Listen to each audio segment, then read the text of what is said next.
ପୂର୍ବ ଭିଡିଓରେ ଆପଣମାନେ ଦେଖିଥିଲେ ମୁଁ ଯାଇଥିଲି ମେଡିକାଲ। ତ ମୋର ମେଡିକାଲ ଯିବାର କାରଣଟି ହେଲା ମୋର ଏଇ ମେଲା ଦାନ୍ତ। ଏଇ ମେଲା ଦାନ୍ତ ପାଇଁ ବାହାଘର ପୂର୍ବରୁ ଆଉ ପରେ ବହୁତ ଲୋକଙ୍କ ଠାରୁ ବହୁତ କିଛି ଶୁଣିଛି। କାହାଠାରୁ ଭଲ ଶୁଣିଛି ତ କାହାଠାରୁ ଖରାପ ଶୁଣିଛି, କିନ୍ତୁ ଏସବୁ ମତେ କିଛି ଫରକ ପଡୁନଥିଲା। ହେଲେ ହଠାତ୍ ବାହାଘର ପରେ ମୁଁ କାହିଁକି ଏଇଟାକୁ ଫିଲ୍ କରିବା ପାଇଁ ଚାହିଁଲି। ଆପଣମାନେ ତ ଗୋଟେ କଥା ଜାଣିଛନ୍ତି, ଆମ ଓଡିଆ ମାନଙ୍କର ଗୋଟେ ଗୁଣ ହଉଛି ମାଗଣା ମିଳିଲା ମାନେ ବୋଲ୍ଡର ଚୋବେଇ ଦଉ।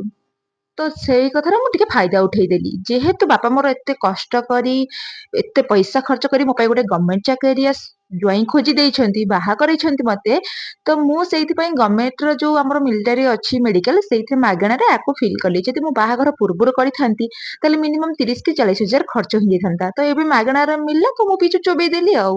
ଏଇ କଥାକୁ ନେଇ ଲୋକମାନେ ଭାବିବେ ଯେ ମୁଁ ଗଭର୍ଣ୍ଣମେଣ୍ଟ ଚାକିରିଆ ବାହା ହେଇଛି ବୋଲି ଗର୍ବ କରୁଛି। ହଁ, ମୁଁ ଗର୍ବ କରୁଛି, ଆଗରୁ ବି କରୁଥିଲି ମୋ ବାପାଙ୍କ ପଇସାରେ, ଆଉ ଏବେ ବି ମୁଁ ଗର୍ବ କରୁଛି ମୋ ସ୍ଵାମୀ ପଇସାରେ।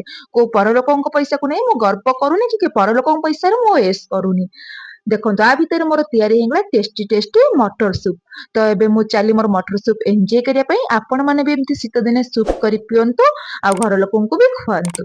ଯଦି ଆପଣ ମାନଙ୍କୁ ମୋ ଭିଡିଓଟି ଭଲ ଲାଗୁଛି ତ ଚ୍ୟାନେଲକୁ ସବସ୍କ୍ରାଇବ କରିଦିଅନ୍ତୁ। ପୁଣି ଦେଖାବା ଆଉ ଗୋଟିଏ ନୂଆ ଭିଡିଓରେ। ସେ ପର୍ଯ୍ୟନ୍ତ ରହିଲି, ନମସ୍କାର, ଜୟ ଜଗନ୍ନାଥ।